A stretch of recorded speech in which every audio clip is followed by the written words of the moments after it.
Hola a todas y todas, ¿cómo están? Estamos en un nuevo episodio de la tercera temporada de Educar con Sentido, junto a mi amigo y compañero Ezequiel Pacerón de la ONG Faro Digital, y acá yo, Pablo Rivera, del Grupo de Investigación Ebrina de la Facultad de Educación. Estamos hoy con un entrevistado que teníamos muchas ganas, hace mucho tiempo de hablar con él, porque no solamente su figura como entrevistado resulta muy interesante, sino porque a su espalda hay toda una institución que está haciendo un trabajo hace mucho tiempo, de mucho impacto, conectando lo que hace la propia institucionalidad académica, universitaria, con lo que son las problemáticas de la sociedad civil acá en Cataluña y teniendo cada vez más impacto a nivel nacional, estatal y quizás a nivel latinoamericano. Tenemos el honor hoy de hablar con Ismael Palacín, director de la Fundación Jaume Bofill. ¿Cómo estás, Ismael? ¿Cómo te ha ido? Lo primero que te quiero preguntar, primero, nuevamente agradecer que hayas podido estar con nosotros hoy día. Y lo otro, preguntarte cómo estás, pero también cómo ha estado este tiempo, ¿no? Este tiempo tan extraño donde todos los proyectos, las metas, el sentido de nuestro trabajo ha ido variando en función de nuevas inercias que nos ha traído para el sistema educativo la pandemia. Así que, bueno, te agradezco que estés con nosotros y también que me cuentes de entrada un poco cómo ha sido todo este año, estos 2 años ya. Bueno, en primer lugar, muy agradecido de vuestra invitación y os quiero mandar una felicitación muy sincera. El hecho de que desde la universidad os planteéis, ¿no?, conectar diálogos, conectar ámbitos, ¿no?, y comprometeros con el impacto social del conocimiento y de los debates vivos, para nosotros en los retos educativos y sociales es muy necesario y es realmente la función que hay que reclamar para la universidad que necesitamos, ¿no? Con lo cual es un honor que esta invitación, ¿no?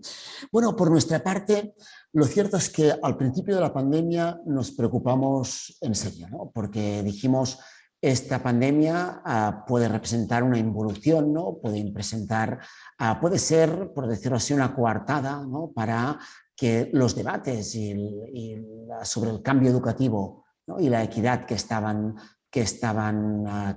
trabajando y que se están trabajando a nivel social, pues quedaran parados, ¿no?, y que solo el paradigma biomédico de la salud dominara el debate educativo, ¿no? Y dijimos, esto puede ser grave y puede ser una involución. En la práctica, yo diría que nos hemos encontrado lo contrario, ¿no? Nos hemos encontrado con que este periodo ha sido extremadamente fértil y, paradójicamente, la epidemia de salud ha empujado al sector educativo realmente a reclamar o a darse cuenta de aquello que de verdad es educación en mayúsculas, ¿no? La educación y la sociedad se han dado cuenta como nunca de que la escuela es más que una academia, ¿no?, donde te enseñan cosas, que la escuela es una institución social, es una comunidad, es un espacio de convivencia, de vinculación. La escuela y la sociedad se han dado cuenta de que las desigualdades sociales, que ya existían por descontado, se ven totalmente, digamos, multiplicadas cuando el vínculo, ¿no?, cuando las oportunidades sociales quedan solo a merced de lo que tu familia en tu casa te puede ofrecer, ¿no? La escuela y la sociedad nos hemos dado cuenta de que la educación va más allá o se posibilita precisamente, no es solamente ni principalmente la transmisión de conocimientos, sino que la tutoría, la personalización, la orientación, ¿no?, el compromiso escuela-familia, escuela-comunidad son lo que realmente crea educabilidad y son la condición a partir de la que pasan cosas. Y nos hemos dado cuenta de que la tecnología puede convertirse en una distopía realmente preocupante, ¿no?, cuando no la domesticamos, cuando no la humanizamos y cuando no la ponemos al servicio de un auténtico propósito educativo, ¿no? Yo creo que hemos vivido momentos muy preocupantes, riesgos enormes, pero nos hemos dado cuenta de aquello que es valioso, ¿no? Yo diría que se ha incrementado el compromiso de todos con aquello que realmente son los vectores del cambio educativo. Al mismo tiempo, también, pues, por descontado, hemos de señalar, ¿no?, que una gran mayoría de maestros, de escuelas y de alumnos han desarrollado una tecnofobia justificada, ¿no? Digamos, han visto lo peor de la tecnología, ¿no? Han visto cómo una escuela que consiste en mandar deberes ¿no? Mandar vídeos que ver o hacer clases magistrales online se transforma en un infierno, ¿no? En ese sentido, desmoralizador, ¿no? Sin propósito, ¿no? Sin aprendizaje, ¿no? Se han dado cuenta, ¿no? de que realmente la tecnología mal usada, ¿no? Digamos, en el sentido, la tecnología desposeída, ¿no? de sus potenciales colaborativos expresivos, de vínculo, tutoriales, ¿no? Puede ser una involución educativa. Es decir, que si se trata de dar clases magistrales, como mínimo tener a la persona delante y tener a mis compañeros en el pupitre de al lado, ¿no? Como tal, con lo cual hay que reconocer de que hemos generado una mala experiencia de qué significa interactuar a través de una pantalla y que de momento partimos pues, de muchas escuelas y muchos alumnos que han dicho, si la tecnología es esto, la quiero bien lejos, ¿no? Porque se parece más a un infierno, ¿no? Que no a una promesa, ¿no? Ahora hemos de evolucionar y mostrar de que hay otra cultura digital posible. Ahí en ese sentido, Ismael, te quería preguntar puntualmente con lo que estabas diciendo respecto a cómo tuvimos que quizás como única manera o como único medio la tecnología para el aprendizaje, para la enseñanza, esto que se llama educación de emergencia, por así decir, que tuvimos que tirarnos encima de estas cuestiones. Desde la fundación o vos en lo personal, ¿considerás que ahora que bueno, venimos transitando, hemos recuperado en España, en Cataluña, hemos recuperado ciertas dosis de presencialidad, por así decir, y que empieza a aparecer este concepto de aprendizaje híbrido y demás? ¿Ustedes creen que se puede recuperar o se le puede adjudicar cierto sentido al uso de las tecnologías digitales para la educación, o crees que esta experiencia fue ya lo suficientemente terrible, como dijiste, como para decir, bueno, muy poquitas cosas las podemos seguir utilizando? En algún punto como una suerte de diagnóstico nos diste de la experiencia pandémica, pero ahora de cara a lo que viene, ¿cómo lo ven ese cruce entre los medios digitales y la docencia y el aprendizaje? Sí, o sea, yo creo realmente que tendremos y construiremos, ¿no? Una alternativa, ¿no? Habrá que construirla, ¿no? Digamos, seguramente hemos pasado por una fase necesaria en que toda innovación pasa, ¿no? Hemos pasado de una etapa de tecnofilia ingenua, podemos decir, ¿no? En que soñábamos, ¿no? Que lo digital de por sí, ¿no? nos traería a una mejor educación, ¿no? A una mala experiencia, ¿no? Seguramente de pasar al otro extremo, ¿no? De una cierta tecnofobia escéptica, ¿no? Pero seguramente este pasar de un extremo a otro nos permite ahora construir un futuro realmente alternativo, ¿no? Pero realmente deberá ser sobre otras bases, ¿no? Deberá ser sobre reconocer, como nos dice la investigación educativa, ¿no? Y hace años sabemos una serie de cosas, ¿no? Sabemos que el hecho de que los docentes dominen herramientas tecnológicas como usuarios, ¿no? Y sean competentes, no significa que las utilicen para el aprendizaje. Realmente, es decir, la competencia tecnológica no significa competencia pedagógica, ¿no? No significa que de eso hagas un uso realmente relevado y avanzado, aunque tú estés perfectamente preparado para eso. Sabemos desde hace tiempo de que la investigación nos dice que cuando utilizas digamos, apoyos digitales para educación tradicional, ¿no? Para paradigmas transmisivos, normativos, unidireccionales, el resultado es incluso peor, ¿no? Que aquello que tenías en formato tradicional presencial, ¿no? Sabemos también pues, que realmente el capital familiar es lo que explica en gran medida la capacidad de aprovechamiento de herramientas digitales en los alumnos, ¿no? Porque los estímulos que ves en tu entorno, ¿no? Pues son muy desiguales, y precisamente esto es lo que nos dice que para muchos alumnos la escuela será el único lugar, ¿no? O el principal lugar donde descubrir realmente usos avanzados de aprendizaje en lo digital, en aquellos alumnos que no los vean en su casa o en su entorno cultural más capitalizado, ¿no? Con lo cual la escuela tiene no solo la oportunidad, sino el deber ¿no? de generar esa cultura digital avanzada, ¿no? ¿Sobre qué reconstruirlo, ¿no? Eso, bueno, en principio hay que reconstruirlo sobre aquello que funciona en la educación, es decir, aquello que sabemos, ¿no? Sabemos que las tecnologías añaden realmente aprendizaje y añaden valor cuando las utilizamos para usos colaborativos, para usos expresivos, para usos creativos, ¿no? Para usos críticos. Ahí es donde la tecnología tiene sentido, ¿no? Si se trata de utilizar una plataforma digital para hacer más tests autocorrectivos, ¿no? diarios a los alumnos, ¿no? Para coser los exámenes más rápidos, ¿no? Para ponerles deberes más rápidos, ¿no? O para someterlos a más horas, ¿no? de vídeos de contenidos, ¿no? Pues eso sabemos que incluso la realidad aumentada, ¿no? produce un efecto motivación muy rápido al inicio, ¿no? Porque es una realidad llamativa, pero produce también al cabo de poco una caída de un efecto saturación y desmotivación, ¿no? Porque realmente aquello que genera aprendizaje es el aprendizaje significativo, el aprendizaje basado en retos, ¿no? El aprendizaje social, ¿no? Tenemos cerebros sociales, ¿no? ¿no? El aprendizaje profundo, ¿no? El indagativo, ¿no? Aquel que se basa en la resolución de problemas, en el feedback rápido. Es decir, las tecnologías serán una promesa, por ejemplo, cuando realmente son utilizados por algunos docentes, ¿no? para dar un feedback frecuente y rápido y profundo a los alumnos, ¿no? Por ejemplo, cuando permiten incrementar el apoyo tutorial, ¿no? y la comunicación tutorial a los alumnos. Es decir, lo que estamos es reinventando o propulsando la tutoría y el feedback formativo gracias, ¿no? por ejemplo, a herramientas de chat. Y esto, para ser positivo, lo vimos en algunas escuelas, ¿no? Durante la pandemia vimos, por ejemplo, como docentes de centros con alumnos muy vulnerables, ¿no?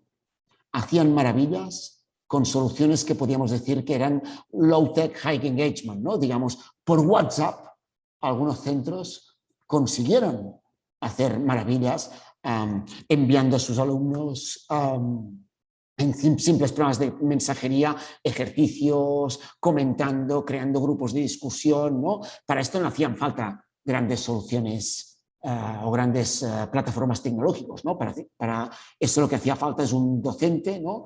que estuviera muy presente motivando el propósito de aquel aprendizaje, creando vínculo interpersonal con los alumnos, ¿no? Bueno, sobre esta experiencia que, como dices, fue de emergencia y en donde hemos visto lo peor, ¿no? Muy comprensible, si no habíamos invertido en formación, ¿no? Pero también lo mejor, ¿no? que contra pronóstico se hizo en muchas escuelas, hemos de generar este modelo que dices de aprendizaje híbrido. Hemos de entender qué significa aprendizaje híbrido, ¿no? En el fondo, qué significa no enseñar en híbrido, sino qué significa una experiencia de aprendizaje híbrido para un alumno, ¿no? Es decir, híbrido que tenga todo lo bueno de la escuela, que es estar con tus compañeros en un contexto de clima de esfuerzo, de motivación y de aprendizaje, ¿no?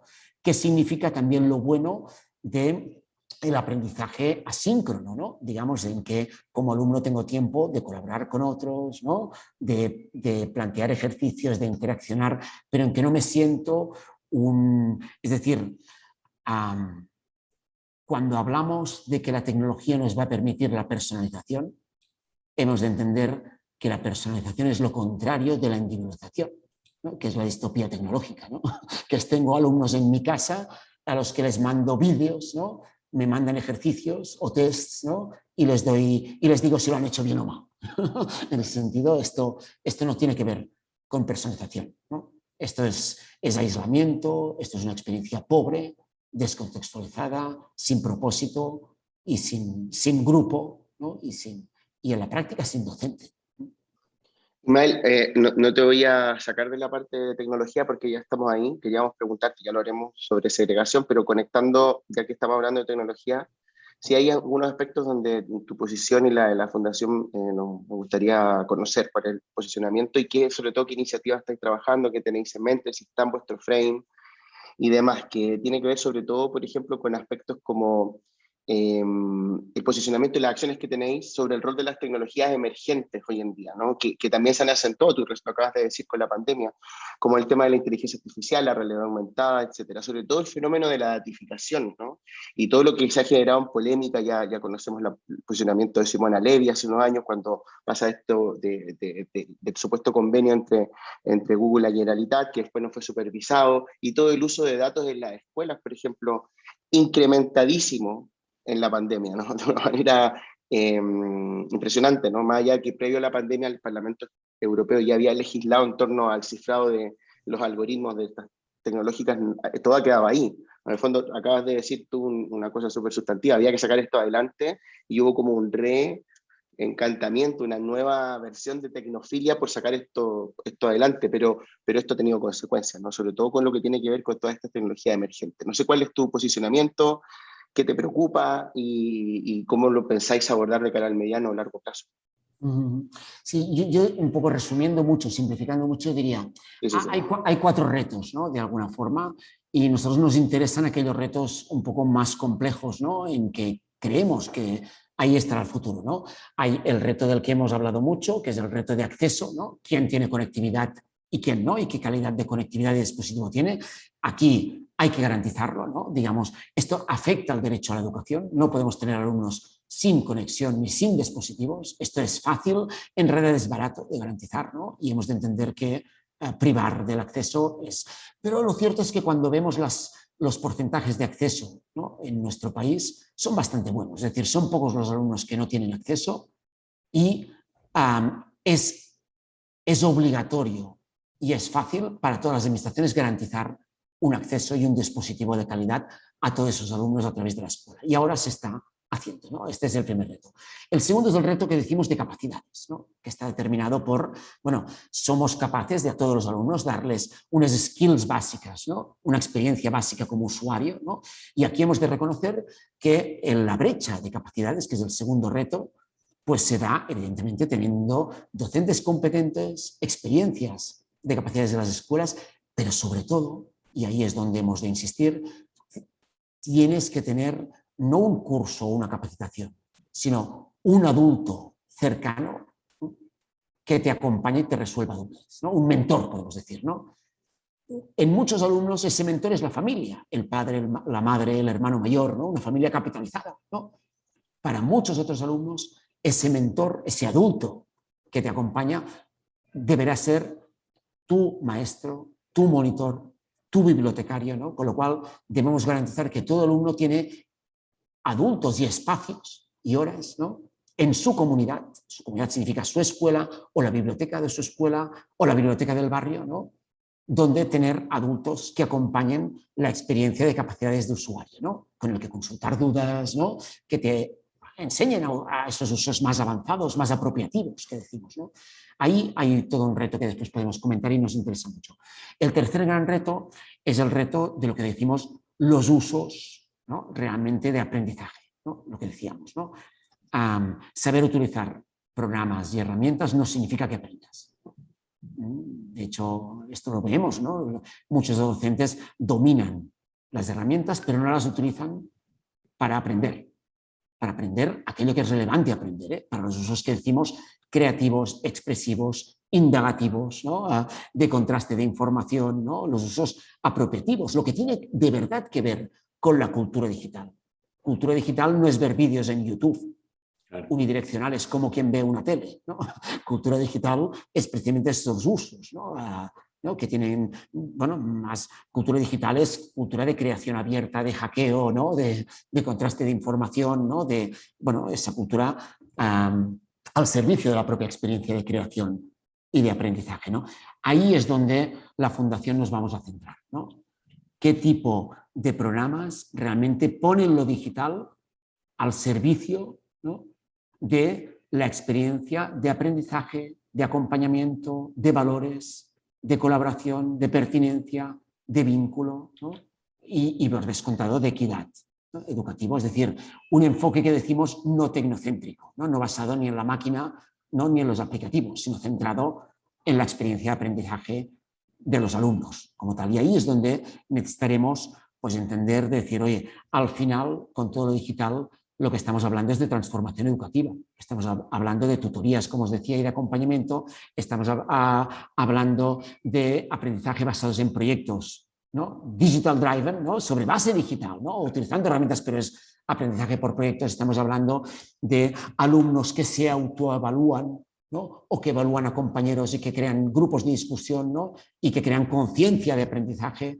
Estamos hablando de lo más importante, en definitiva, en educación, que es lo que decimos las capacidades socioemocionales, ¿no? La metacognición, la capacidad de autorregulación. Necesitamos alumnos que sepan controlar su dieta digital, que sepan controlar y educar sus actitudes digitales, su motivación frente al aprendizaje, que sepan filtrar, ¿no? Que sepan no ser dominados por los estímulos de consumo digitales, que son el gran distractor, ¿no? El gran ladrón de atención, ¿no?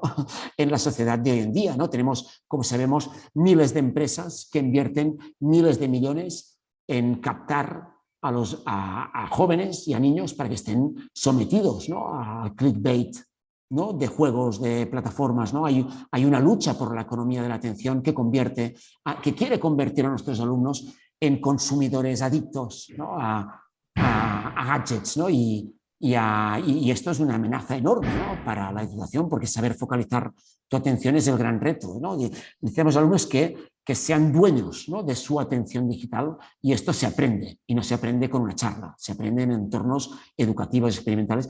Y el cuarto gran reto, que es donde tú ahora incidías, es en las políticas educativas, ¿no?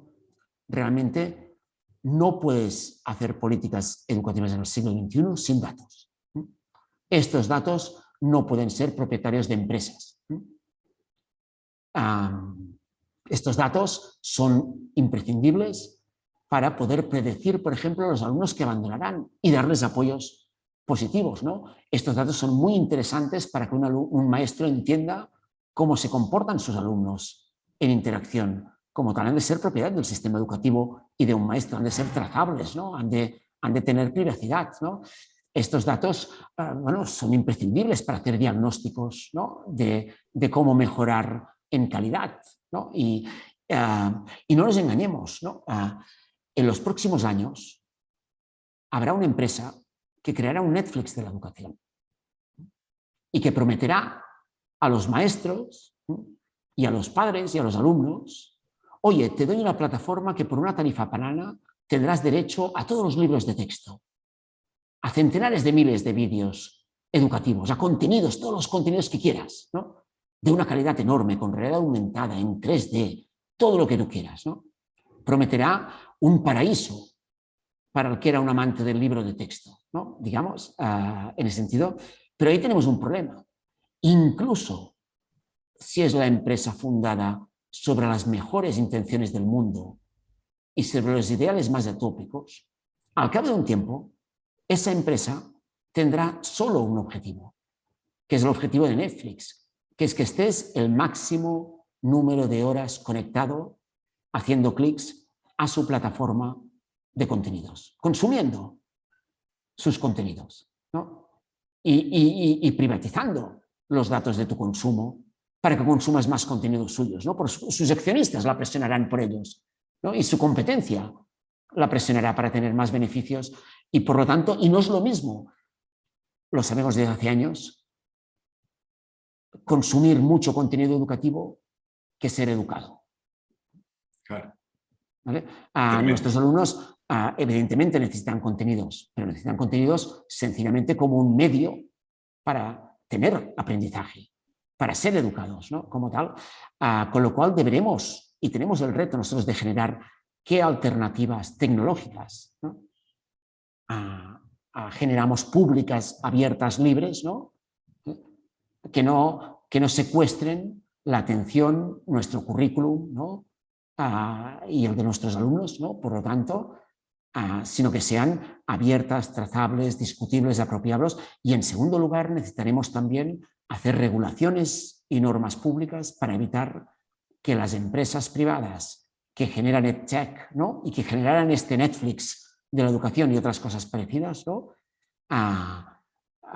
Realmente no puedan abusar de su posición, si es que consiguen esa posición, deteriorando el derecho a la educación, ¿no? Y yo quisiera remarcar, ¿no?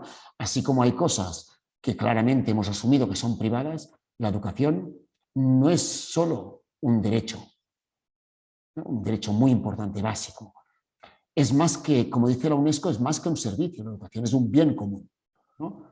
Es decir, un bien común, un servicio tiene beneficiarios individuales, si quieres, pero un bien común es de todos, ¿no? Es decir, es como el agua, ¿no? No tendré yo buena agua en mi grifo si no cuidamos entre todos el río del que sale. Como tal. Y en la educación hemos de cambiar el paradigma y lo tecnológico. Y aquí las administraciones no están apostando y hemos de generar alternativas porque si no, el futuro pues puede ser más pobre. Ismael, una cosa pequeña que quiero preguntar. Justamente lo que acabas de decir, las administraciones no tienen también la capacidad técnica, ¿no? Porque las Big Tech van a una velocidad y con un estímulo diferente, pero ¿cuál sería el organismo? ¿Cuál sería la orgánica? ¿Cuál sería la estructura de control para un uso justo de datos, por ejemplo, en esa línea? ¿Qué tienes en mente? ¿Qué piensas? ¿Lo ves en la administración? ¿Un ente intermedio? ¿Cómo lo proyectas? Bueno, en la dimensión regulatoria, ¿no? Realmente una dimensión regulatoria realmente atrevida, ¿no? En estos niveles, pues se puede hacer a nivel municipal, se puede hacer a nivel autonómico, estatal, pero realmente el gran potencial regulatorio aquí está en la Unión Europea, en nuestro caso, ¿no? Y en organismos supranacionales, ¿no? Porque está afectando a un derecho que es local, pero que ya es transnacional, ¿no? Y que tiene unas implicaciones gravísimas, ¿no? Pero yo no esperaría que es Europa o nadie, ¿no? Ha de ser multinivel, pero en último término el gran cambio regulatorio aquí en un derecho tan importante como es el derecho, la intersección del derecho a la privacidad, pero del derecho a la educación, pues tiene que venir también de organismos supranacionales que tienen esa capacidad como es la Unión Europea, ¿no? Pero hay otra dimensión que es la de generar alternativas, ¿no? Digamos, alternativas de código abierto, y ahí yo creo que hemos de reinventar aquello común, ¿no? Que se base no sobre entender que lo común no es solo interestatal, ¿no? Sino que también es común sobre bases de código libre, de bases abiertas como tal, y aquí hay un potencial muy grande en analogía en lo que a las experiencias que conocemos, ¿no? de Linux y cosas parecidas, ¿no? En que puede haber consorcios de varias administraciones que entre todas invierten para crear alternativas de plataformas, ¿no? Comunes, ¿no? En que interactúan con actores realmente muy diversos, ¿no? Y esto significa que si hacemos esto dejará de haber edtechs privadas que intentarán abrirse brecha en esto. No, no dejará de haber eso, pero habrá una alternativa más ética, más transparente y de más valor con la que tendrán que competir. No tendrán un monopolio, ¿no? Como tal, tendrán una alternativa y esa alternativa, si es buena, ganará, ¿no? Y en lo que las empresas privadas sean buenas, ¿no? Tendrán que ser mejores y no mucho menos éticas que la alternativa pública y abierta. Esto no es fácil, pero hay que empezar a generar estas alternativas y en algunos campos, como sabéis, se ha trabajado y se ha conseguido, ¿no? Como tal. Aparte de que es evidente que ningún gobierno se puede permitir que la gran mayoría de sus escuelas vayan sobre Google for Education y que estos datos no estén accesibles, no solo no estén garantizados, ¿no? De su abuso en fines comerciales, sino que no sean accesibles para las propias escuelas, ¿no? Como tal y para los gobiernos que gobiernan el sistema educativo.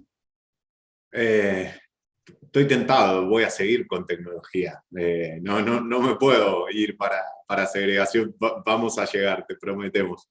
Pero te quería preguntar al respecto de esto último, este cuarto eje que tienen ustedes de lo que estabas describiendo, y puntualmente respecto a la datificación, y no solamente de lo educativo, sino de la vida cotidiana. Tengo una duda, tenemos una duda en nuestros colectivos, en nuestros grupos de trabajo, sobre cómo poder hacer para que el profesorado en general, para que la comunidad educativa, los equipos directivos de las escuelas, y la comunidad educativa en general, poder comprender en algún punto el diseño, ¿no? De las plataformas. Estamos hablando de datificación, estamos hablando de datos, hablamos de economía de la atención, pero creo que en algún punto estamos muy lejos de poder entender, o sea, nos quedamos todo el tiempo discutiendo sobre los contenidos o sobre las formas, y quizás nos falta el conocimiento técnico, ¿no? No sabemos cómo son los esqueletos de esas plataformas, y en algún punto el modo de funcionamiento de las mismas, ¿no? Ahí en ese sentido la pregunta puntual era ¿cómo lo podemos conectar con lo que antes decías de, bueno, el profesorado que es competente digital no significa que haya una educación en pos del aprendizaje del estudiantado, ¿no? Ahora, yo tengo mi hipótesis de que ni siquiera llegamos a entender este último desafío de todas estas tecnologías emergentes, y si no lo podemos comprender, ¿cómo vamos a hacer para, no sé, por ejemplo, el activismo, ¿no? O por lo menos para poder empezar a pensar otras alternativas, sobre todo en los más jóvenes y en las más jóvenes. ¿Cómo lo ves eso? Bueno, yo diría, pasa como ha pasado a menudo en educación, ¿no? Son los medios educativos, las herramientas, las que van a condicionar el propósito, ¿no? y las prácticas educativas, o son las necesidades del alumno y las prácticas educativas las que van a favorecer, ¿no?, los medios educativos adecuados, ¿no? Esto nos ha pasado en el pasado, ¿no? Digamos, llevamos años discutiendo de cómo una cosa que se hizo hace unos siglos, ¿no?, que es decir, oiga, vamos a organizar un sistema educativo y para eso inventaremos unas cosas que se llaman asignaturas, ¿no? Mates, lengua, vamos a parcelar el conocimiento, ¿no?, en unas disciplinas, ¿no? Y después tuvieron otra buena idea, dijeron, oye, pues vamos a crear una cosa que se llaman exámenes, ¿no?, que será una forma, ¿no?, de vez en cuando de comprobar si el alumno sabe, bueno, que sabe, ¿no?, y tal. Eran ideas razonables, ¿no?, organizar el aprendizaje por disciplinas y después inventar unos exámenes y unas formas de... El problema es que estos medios, estas sencillas herramientas, ¿no?, a menudo en nuestro sistema educativo se han convertido en los fines de la educación, ¿no? A veces parece que el fin de la educación sea, ¿no?, la clase de matemáticas o el temario de matemáticas, ¿no?, y que el examen, sacar una nota, un 6,3 o un 6,7, sea el sentido y el fin de la educación, ¿no? Es decir, los medios no son malos, ¿no?, como tal. El problema es cuando los medios sustituyen el propósito y el fin de la educación, cosa que si tú te despistas, a menudo acaba pasando en cualquier sistema, y ha pasado en el sistema educativo, ¿no?, como tal. Por eso a menudo dice, bueno, pero ¿qué tiene de mal las asignaturas? No, nada, ¿no?, siempre y cuando no olvidemos que el fin es el aprendizaje y el conocimiento, la curiosidad, ¿no?, y las capacidades, las metacognitivas críticas, ¿no?, y de crecer. ¿Qué tienen de malo los exámenes? Pues nada, ¿no?, siempre y cuando, ¿no?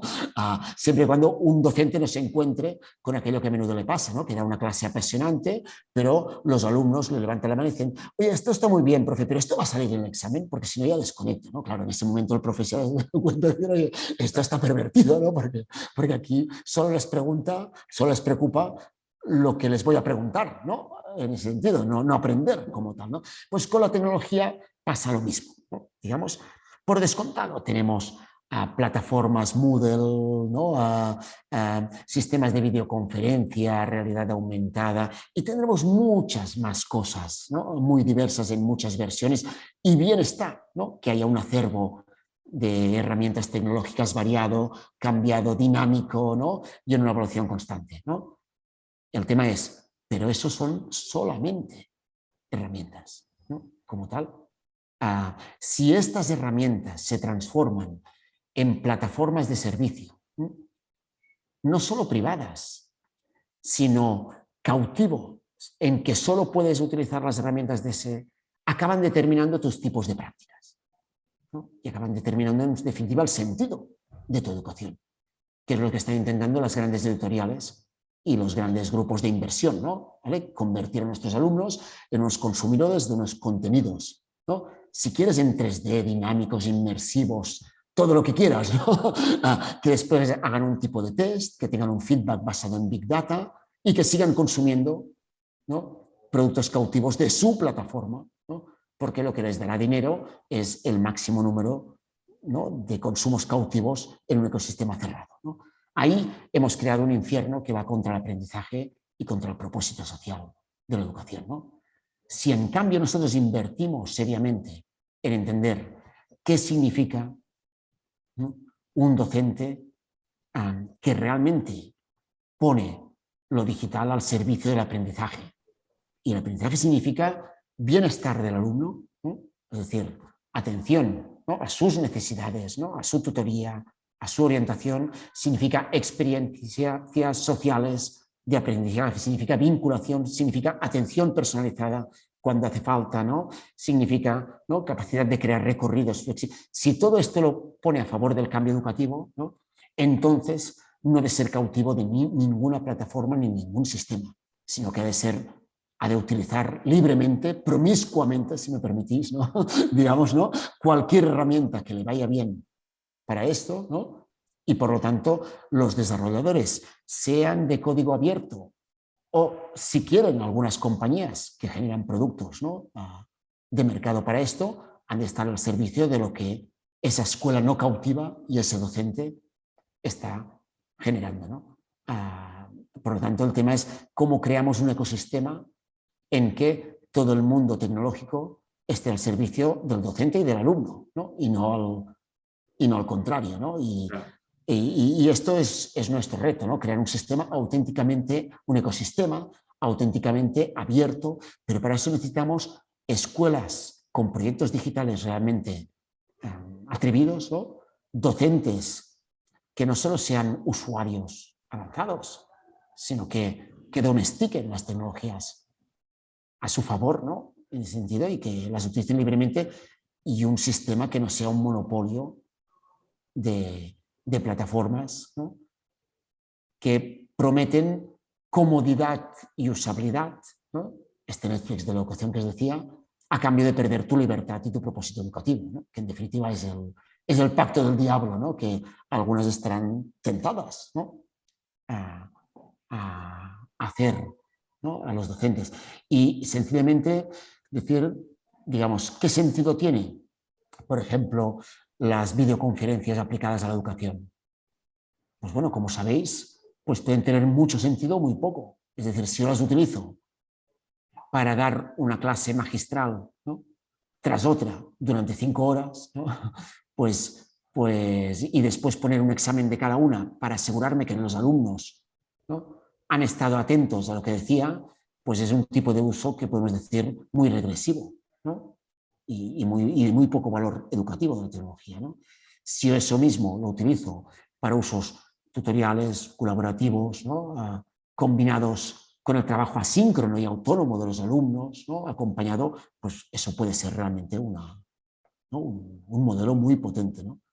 De entrada, os he de confesar que en el documento que hemos presentado nosotros de modelo híbrido, apostamos paradójicamente por un modelo de educación híbrido los primeros años dentro de la escuela. Nosotros decimos, híbrido no significa que una parte la hagas en casa, ni en broma. Híbrido en este momento es que los alumnos estén dentro de la escuela o en su comunidad, en la biblioteca, a veces presenciales y a veces trabajando o colaborando a través de aplicaciones en pantalla, pero en el entorno de la institución escolar, con un docente, con un adulto allí, con sus compañeros al lado, ¿no? Mandar a los alumnos a aprender desde casa, ahora mismo, con las capacidades reales que tenemos de cultura digital, pues se parece más a la distopía que os comentaba que no a una experiencia. Ismael, sé que hemos abusado de tu tiempo, pero que yo quiero preguntarte por segregación igual, porque es un tema importante, da como para 2 volúmenes, ¿no? Por cierto, quería comentarte que te escuchaba recién sobre todas estas experiencias, pero también no dejaba de relacionarlo con la vulnerabilidad del propio sistema educativo, ¿no?, ante eh, este frame tan digitalizado, ¿no? Lo digo vulnerabilidad en cuanto a la privacidad. Hace poco con Cristóbal Cobo escribimos un paper, bueno, hicimos un estudio y salió un capítulo sobre cómo el sistema educativo en los países latinoamericanos no había preparado en absolutamente nada previo a la pandemia a lo que tú recién hablabas, ¿no?, a las videoconferencias en educación. En absolutamente nada, nunca, no había ni un manual, no había ni una normativa, nada, en general, ¿no? Y desde el momento que salen las alertas de Zoom, hasta finales de diciembre del año 2020, solo 3 países, entre ellos Uruguay, que tiene toda esta trayectoria con el plan Ceibal, Chile y Argentina, que tenían políticas más sostenibles, han hecho algo. El resto sigue este escenario compulsivo de uso de plataformas desprovisto de seguridad para la población. Y te lo quería mostrar también lo que nos pasa acá en casa, ¿no? Con la Universidad de Barcelona, que Ezequiel se va a reír, pero nosotros siempre comentamos que desde que viene la pandemia, y valoramos mucho el esfuerzo que ha hecho nuestra universidad por permitirnos dar continuidad, pero se han abierto acuerdos comerciales con 4 plataformas. Nosotros hoy disponemos de 4 plataformas para nuestro uso, pero básicamente porque se nos proveyó de plataformas, no porque una era más segura, una más, daba más protección, una cuidaba los datos, sino porque era compulsivo, una necesidad. Así como está Zoom, tenemos Blackboard, tenemos Teams, tenemos Jitsi, o sea, todo lo que tenemos disponible, pero sin que haya existido justamente previo a eso un proceso de comprensión, ¿no? Y eso suena peligroso y como tú dijiste en la respuesta anterior a esta, suena una amenaza, ¿no? Una cosa que hay que tener alerta, ¿no? Que preocupa mucho. Bueno, dime, coméntanos. Sí, realmente en los próximos años encontraremos algunos de los debates, ¿no? Acerca de esto, ¿no? Acerca de cómo generar un entorno, un ecosistema abierto al servicio de la educación y no al contrario, pero también estaba pensando cuando te escuchaba que veremos otro debate emergente, ¿no? Que es el de, habrá una parte de gobiernos, ¿no?, que intentarán sustituir docentes por tecnología, ¿no? En ese sentido, pensemos de que la educación es de los pocos sectores que aún son de mano de obra intensiva, ¿no? Digamos, intensivos en personas, ¿no? Como tal. Algunos gobiernos pueden estar tentados de la promesa que les ofrecen algunas empresas, es decir, mira, oye, que en lugar de un docente, pues que miren unos contenidos de una plataforma, ¿no? Unas clases pregrabadas, ¿no? Que el alumno se haga unos test, y en algunos países, como sabéis, ya se ha intentado, ¿no?, reducir algunos costes de escolarización en base a esto, ¿no? Esto sería claramente un futuro muy claramente involutivo, un futuro en que en definitiva tú tienes una persona atendiéndote o no en función de si tienes dinero para pagarla, ¿no? Y si no lo tienes, te ponen una máquina, ¿no? Como nos pasa con las teleoperadoras, ¿no? Ya, hoy en día ya lo sabéis, ¿no? Hay otro futuro posible, que es el de decir, podemos reconocer que una parte importante de las horas de los maestros, ¿no?, en la escuela a veces se dedican, ¿no?, a cosas pues más rutinarias, de menos valor, ¿no?, y en la que podemos apoyarnos en la tecnología, ¿no?, para que esto se haga de una forma más ágil y sin un maestro allí acompañando. Y en cambio, esto puede liberar horas de los docentes, ¿no?, para dedicarse a lo realmente importante, al acompañamiento, al asesoramiento, a dinamizar trabajo en grupo, ¿no? Es decir, sí que hay muchos docentes, ¿no?, ¿vale?, que, por ejemplo, han dicho, oye, pues toda la parte del horario en que yo sencillamente transmitía contenidos, ¿no?, así artesanalmente, pues me convierto en un diseñador de experiencias de aprendizaje y de contenidos, ¿no?, y libero tiempo, ¿no?, para después centrarme en trabajar con los alumnos que han entendido por qué no, ¿no?, en desarrollar los proyectos que han de hacer aquello, ¿no? Es decir, un docente menos esclavo de la rutina, ¿no?, que una parte se puede tecnologizar, ¿no?, y más dedicado a aquellas funciones de valor añadido en docencia, ¿no?, claramente, que es las de metaaprendizaje, las de experto, ¿no?, en procesos ¿no?, de trabajo grupal o de superación de necesidades individuales, ¿no? Pero ahí, como decís, las desigualdades hay que tenerlas en cuenta, ¿no? Bueno, justo en esa línea de desigualdades, siempre ha llamado nuestra atención lo que hemos aprendido del trabajo que habéis hecho sobre el tema de la segregación, o sea, y ha sido interesante porque ha venido desde vosotros, desde la propia fundación, un trabajo que de denuncia, pero también de acción. Entonces yo como vengo de Chile, Ezequiel de Argentina, siempre nos llamó la atención que estamos acá en Europa, en una sociedad más desarrollada que la que nos precede, y vemos que se habla de estas temáticas que no son tan familiares, ¿no? Entonces, sobre todo una sociedad chilena ultraliberal, con tanta estratificación. Yo te pregunto sinceramente, desde tu opinión y tu experiencia, ¿por qué la segregación escolar vosotros la habéis abordado como un problema tan complejo en Cataluña, ¿no? ¿Por qué os interesa tanto y cuál es la fórmula que tenéis para ir denunciándola, trabajándola, solventándola? Sí, la segregación escolar es un gran tema de política educativa en todo el mundo. En Estados Unidos, en Francia, en Inglaterra, en nuestro país y en Chile, ¿no?, como sabes bien, pues hubo unas políticas durante unos años, ¿no?, que extremaron, ¿no? Que convirtieron la educación en un casi mercado, ¿no? En un cuasi mercado, y extremaron la segregación escolar a unos niveles, digamos, diseñaron un sistema preparado para ser el sistema de segregación escolar más masiva del mundo, y después hubo otros gobiernos, ¿no? Que lucharon con medidas contra eso, ¿no? Que intentaron revertirlo, ¿no? Con un éxito desigual, pero también. Por lo tanto, no es un tema solamente de nuestro país, ¿no? Hay que reconocer, es un tema muy interesante para el futuro de la educación, que es cómo generamos confianza en los servicios públicos, en definitiva. Es decir, cómo hacemos que las familias, que cada familia entienda que a la hora de buscar una escuela para sus hijos, ¿no? Es interesante que escoja entre, a lo mejor, escuelas diferentes de su barrio, pero que diversidad no significa desigualdad, ¿no? Es decir, la segregación escolar aparece cuando una familia, cuando ha de matricular a su hijo en una escuela, mira las escuelas de su barrio y dice, hay 2 de las 10 escuelas donde se concentran alumnos pobres o alumnos inmigrantes, ¿no? Alumnos en desventaja, ¿no?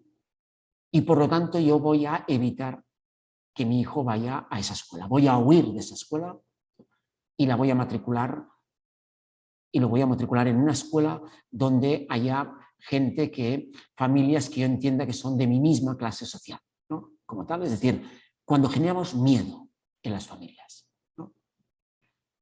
Esto es muy negativo porque destruye la confianza social en los servicios públicos, ¿no? Porque obliga a las familias a hacer un sálvese quien pueda, ¿no? Digamos, salvo a mi hijo, ¿no? En ese sentido, ¿no? De la escuela que entiendo que es una escuela pobre donde tendrá menos oportunidades, ¿no? Genera desconfianza, genera competitividad entre escuelas, ¿no? Que es una cosa totalmente absurda, ¿no? Y además la investigación, no solo en nuestro país, sino en todos, demuestra que juntar alumnos pobres, alumnos en desventaja en una misma escuela, no solo es malo para la escuela porque queda estigmatizada, porque baja sus resultados, porque baja sus expectativas, ¿no? Los alumnos de allá no esperan nada porque solo tienen modelos, ¿no? De bajo rendimiento, sino que sabemos que el mismo alumno colocado en una escuela mixta o en una escuela segregada, en la escuela segregada él mismo bajará sus resultados en relación a otro entorno más diverso. Y que en cambio el alumno de clase media no ve perjudicados sus resultados en un entorno más diverso. Al contrario, en una democracia conseguimos algo tan razonable como es que los alumnos de un barrio tengan como compañeros la diversidad de su barrio, ¿no? Cosa que, es decir, no clusterizar a los alumnos, ¿no? Según su origen étnico o su clase social, ¿no? Que es una mala experiencia democrática, ¿no? En definitiva, la segregación parece algo muy complicado, pero es algo tan razonable como decir, toda escuela financiada con fondos públicos ha de tener familias tan diversas como el barrio en que está. Es sentido común, ¿no? Y por lo tanto, que si en un barrio donde hay un 40% de familias pobres, en una escuela tienes un 5%, ahí alguien está poniendo unos filtros, ¿no? Y esto con un servicio público no se puede hacer. Es igual si el gestor es privado o tal, son fondos públicos y es un servicio público, y como decíamos, la educación es un bien común, ¿no? Como tal. Bueno, el tema es cómo hemos diseñado un sistema educativo que sigue pautas de mercado, ¿no? En ese sentido, y cómo lo revertimos para un sistema educativo que sea un servicio público y un bien común. Y de hecho, esto que parece tan complicado es en realidad una buena gestión pública muy sencilla, ¿eh? Que es, oigan, si sabemos que en este barrio, por ejemplo, o en este municipio, hay un 30% de alumnos en situaciones de pobreza, pues oiga, en vez de concentrarnos todos en una misma escuela y en una misma aula, que sabemos que es malo para ellos, malo para todo el mundo, malo para la escuela, pues vamos a reservar 3 sillas de cada aula del barrio para esos alumnos, que estén repartidos en diferentes escuelas del barrio, ¿no? Por lo tanto, que no tengas un maestro estresado con muchos alumnos, ¿no? Que necesitan más apoyo, ¿no? Y que ellos también tengan la oportunidad de conocer a los diferentes alumnos de su barrio y los otros alumnos también tengan oportunidades de conocer la diversidad, ¿no?, de su barrio y las virtudes de eso, ¿no? Esto genera oportunidades de ciudadanía, oportunidades educativas, ¿no?, y evita disfunciones, ¿no? Esto implica sencillamente planificar bien, ¿no?, y garantizar el derecho a la educación, que no es el derecho a tener una silla en una escuela, es el derecho a aprender, digamos, y tener condiciones de aprendizaje óptimas en cada escuela, ¿no? Bueno, es lo mismo que haríamos, digamos, todo el mundo asumiría que es una disfunción hoy en día, por ejemplo, poner todos los alumnos sordos de una ciudad en una misma aula, ¿no?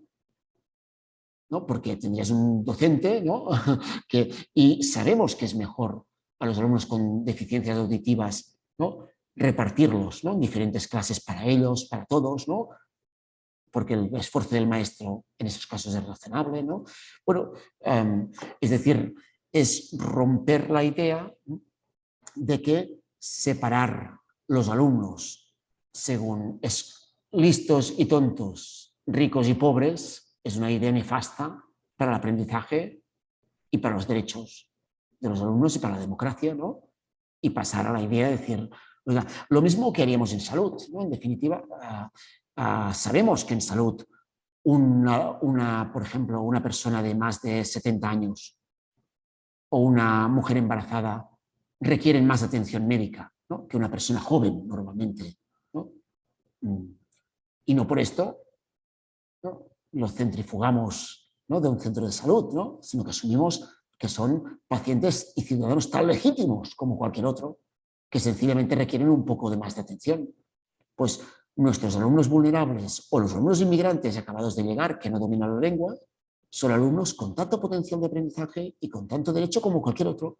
Sencillamente requieren un poco más de atención educativa por parte del docente ¿no? Y si en vez de concentrarnos en un centro gueto, ¿no?, donde saturamos ese centro, saturamos al docente, ¿no?, y les primamos a ellos de una convivencia normal, ¿no?, les escolarizamos en nuestra red pública o financiada con fondos públicos normales, ¿no?, pues estamos incrementando todos los valores. Pues bueno, se trata de hacer lo mismo, ¿no? A partir de aquí podremos explicar, hay una tecnología para hacer esto, ¿no? Pues la reserva de plazas, planificación de oferta, zonificación, puntos de proximidad, ¿no?, unas becas para garantizar la gratuidad de la educación radical y que no haya barreras de coste. Digamos, a partir de aquí, cuando miras las herramientas de desegregación, de políticas de desegregación, algunas parecen muy sofisticadas, pero en definitiva no dejan de ser un kit de herramientas con las que tenemos gobiernos, incluso municipios, que han conseguido que la segregación sea muy baja, ¿no?, y se reduzca mucho, ¿no?, y en cambio sistemas educativos en que la segregación incrementa mucho, ¿no?, y en que generas un sistema totalmente fragmentado y unas familias temerosas de dónde va a ir su hijo, ¿no?, que hacen lo que sea para evitar que su hijo vaya en escuelas que creen, donde ven que hay alumnos de menor clase social, ¿no?, de lo que son sus aspiraciones, ¿no? Como tal, ¿no? Se genera un sistema racista, clasista, ¿no?, y un sistema de miedo, ¿no?, en definitiva de castas, ¿no?, que es lo contrario de una democracia que quiere ser un poco meritocrática o un poco abierta, ¿no?, donde lo que cuenta, lo que debería contar es nuestra obligación de dar a todos los alumnos y a todas las familias oportunidades equivalentes, ¿no?, y el derecho de todos los alumnos, ¿no?, a encontrar que su esfuerzo, ¿no?, es reconocido con un mérito y con un apoyo razonable. No sé si he contestado, digamos... Hermoso, Ismael, la verdad. Extraordinario.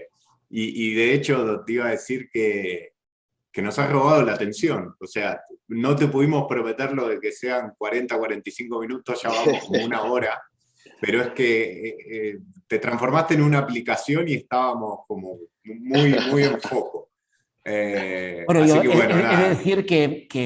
que todo lo que hoy he explicado y todo lo que nosotros sabemos, no lo sabemos porque seamos muy listos, ¿eh? Lo sabemos gracias a que centenares de expertos de la Universidad de Barcelona, ¿no?, de docentes, digamos, nuestra inteligencia está fuera de la fundación, ¿no? Nosotros solamente somos unos brokers, vamos a buscar la gente que sabe, ¿no? La gente que ha estudiado esto, ¿no? Los académicos de la Universidad de Barcelona, ¿no? De diversas universidades, ¿no? Que han trabajado estos temas, y les preguntamos, oye, ¿cómo podemos convertir esto en análisis y en propuestas para esto, ¿no? Somos tontos en este sentido, ¿no? Lo que hacemos es buscar la gente lista, ¿no?